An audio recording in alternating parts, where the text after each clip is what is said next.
Hey guys, Fish Tank Mike here. Today I wanted to talk about 7 different ways you can prevent algae in your aquarium. Because let's face it, everybody hates algae and everybody has it. If anybody says that they don't have algae, they're lying to you. Okay, maybe not lying, but they're leaving out the part where it's like they get a little green spot on the glass from time to time and they're just quick to remove it. But here's the deal. Algae is one of those things that it happens no matter what to all of us in our aquariums, and we don't like it. And if anybody knows about algae, it's me. If you follow me on Instagram, you know what I'm talking about. Over the years, I've learned so many different ways that you're supposed to be able to get rid of algae, prevent it, all of these things. But what I've done here is tried to condense it down into what I think are the best ways that you can prevent it from even starting. A little bit different than if you already have a really bad algae problem, but some of these things you could certainly dial in to help your current situation. The overall thing that we're trying to accomplish here is a balanced aquarium, and I know you've heard that term probably a million times before.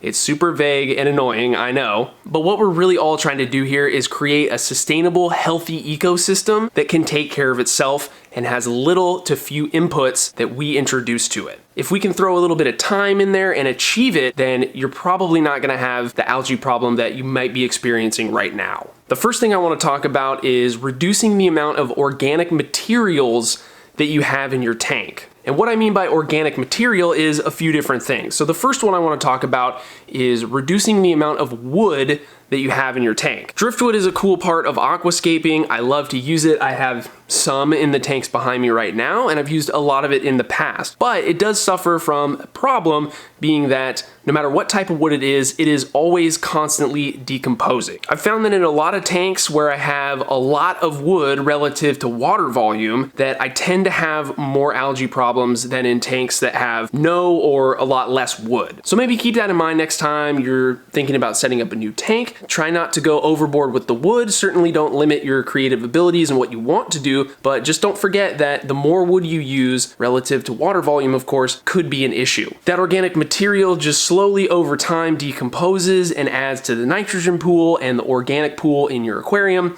and that can, if other things are out of balance, can lead to some problems. Another source of organics in your aquarium could be the substrate that you're using. Because most all the tanks that we do here are planted aquariums, we tend to use an organic, nutrient-rich substrate like a contra soil, a fluval stratum, stuff like that. But what you have to keep in mind is that a lot of that material can be a source of excess nutrients in the tank, which can lead to algae issues. So if you're somebody that's new, you're setting up an aquarium for the first time, second time, third time, you might not have all the things dialed in as far as the huge breadth of knowledge that is aquariums. Don't make the mistake of putting in a substrate like that if you're not going to be using plants. Stick to a sand or a gravel. I don't think that this is a problem that a lot of people have, but I had to include it here. There's more to the organic story, but we'll cover that here in a little bit. The second thing you can do to prevent algae is, of course, my favorite, and that is adding live plants to your tank. Chances are you've heard a million other people talk about how adding plants can help reduce the nutrient pool in the aquarium and thus limit the amount of algae that can take advantage of those excess nutrients. This is totally true and it works in practice. I've experienced it many times, but it's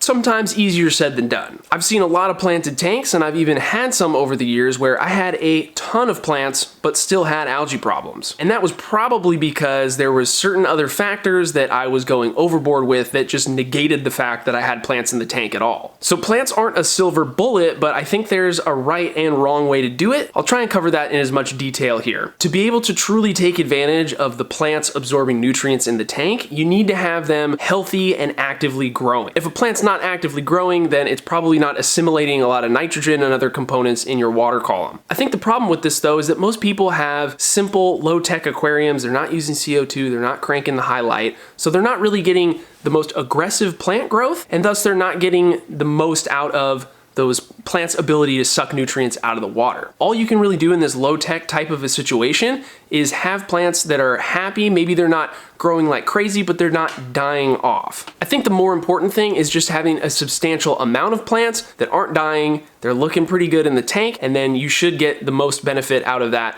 you possibly can. More plants is always better. That should be the take home. The third thing I think you should focus on is really reducing the amount of overall light that you have going into your tank. I don't much so mean that you reduce the amount of time that your lights are on, but I think reducing the intensity of that light is really important. Something that I've been experimenting more and more with is really dialing the light down on my tanks and having them be almost dark to the camera. In real life, they don't look like they do on camera. Like this tank back here, it looks like it's almost no light going into it. I can see everything just fine, the fish look great, but the point is that there's a lot less light going into this tank than I've ever had on any tanks ever before. And what I'm finding by doing this is that I've been having way less issues with algae, and it's almost like a rare occurrence at this point with at least these 3 aquariums. I think most of these newer LEDs that are on the market probably have way too much par for the average aquarium owner. So if you have the ability to really dial down your light, try and set it, if the fixture allows you to,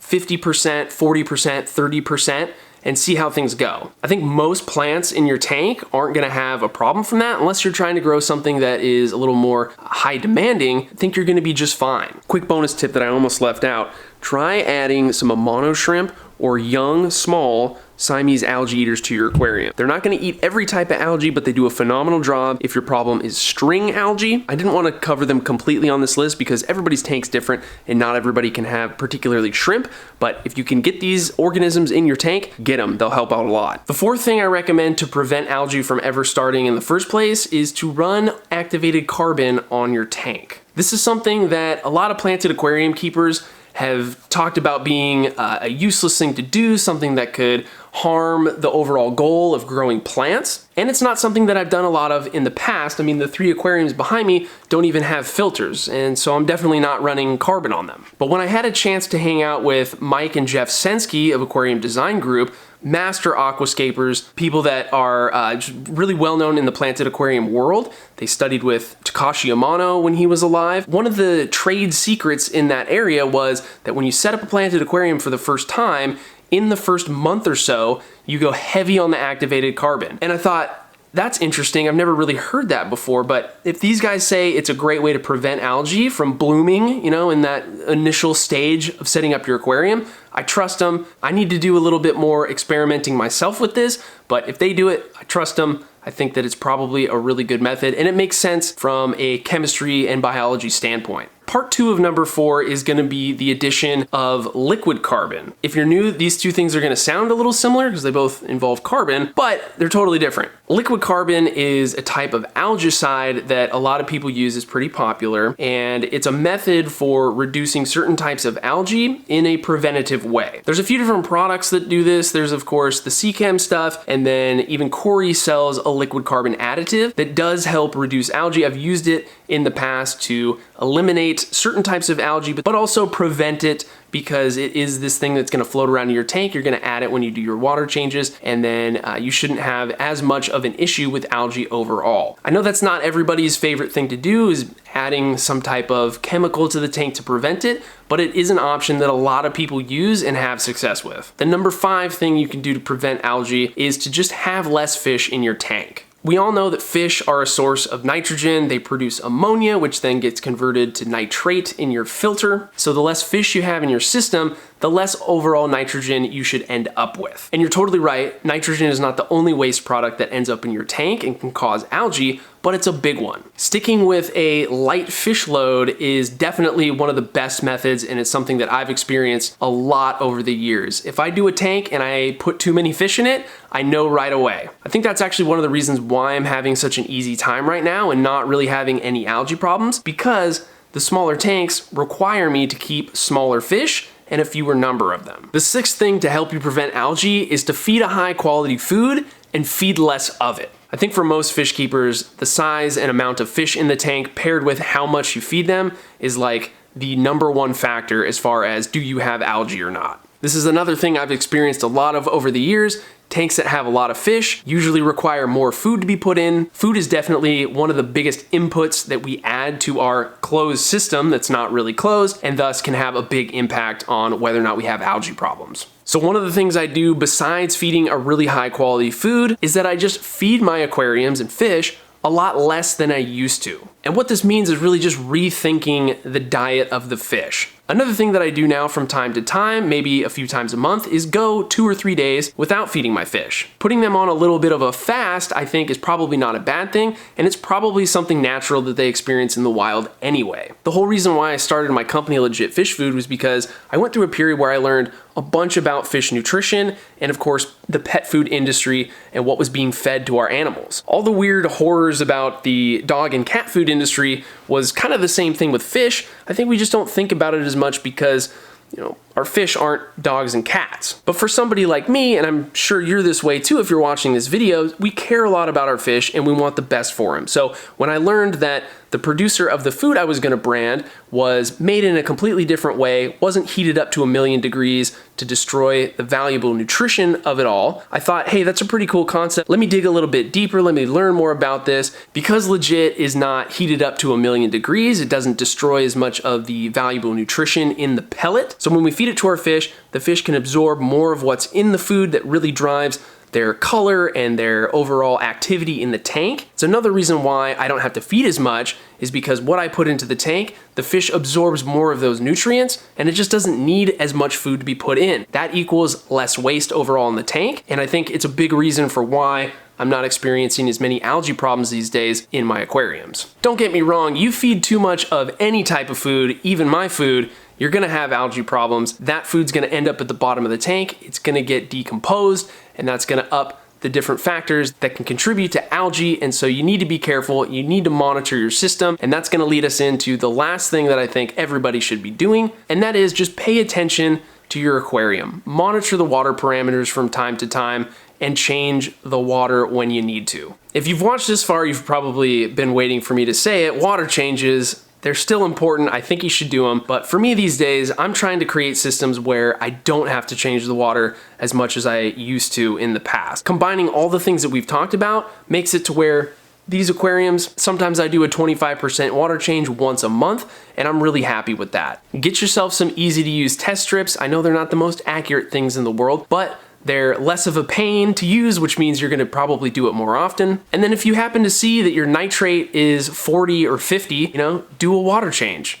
Do 50%, cut that down in half, but don't go crazy overboard with it. I should also mention that when you do your water changes, you know, try and spot the detritus that's down at the bottom of your substrate and remove that as well. That's another one of those organic components that can add to the algae problem. So detritus is a blanket term for just dead or decaying organic matter, and we want to try and eliminate that from the tank as much as you can, but it's always going to live in your substrate. You won't be able to get it all out. It's just something that where if you see a big pile of it, you probably want to get rid of it anyway. It can be a little unsightly. So just suck that out while you're doing your water change and you should be good to go. Hopefully, because you have an appropriate amount of fish, or maybe less fish than you would normally keep in the tank, you're feeding less, you have plants that are happy and healthy, then you shouldn't have something like a 50 ppm nitrate level. All of these things kind of in concert with one another can really help you to prevent any algae from popping up in your tank. I shouldn't say any algae, you're gonna still have algae. You might get some green spot, you might have a little bit of hair algae pop up from time to time. The goal is here, and I think what you're gonna be able to achieve is a tank that the algae that pops up, you just can get it easily when you do your routine maintenance, and you don't have any out of control algae problems that are just impossible to fix. I think if you just focus on limiting the big inputs to your tank, then that can dramatically help you in your battle against algae. You'll never not have a battle against algae. Things happen. Sometimes, you know, even if you follow all of these rules, you might still have a little bit of an issue develop.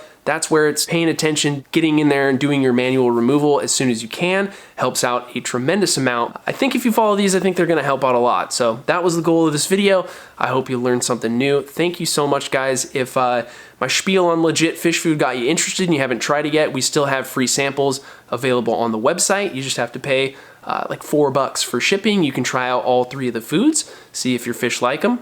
I know they're gonna love them. But yeah, other than that, we're just still chipping away here at getting more of our tanks set up. I'm not quite sure when we're going to have enough Monte Carlo to do the reboot on the bonsai tree tank behind you, but it's on my goal for this month. So hopefully we can get it done. We'll cross our fingers. Hopefully the holiday doesn't impact shipping too much. Yeah, I think that's pretty much it, guys. Thanks for watching today's video. Maybe the next one we'll do, I have a list here, 4 best ways to actually get rid of algae. So different topic, slightly different approach you need to take with that, but if you're interested in that, let me know down in the comments. Thank you once again for watching, guys, and we'll see you next time.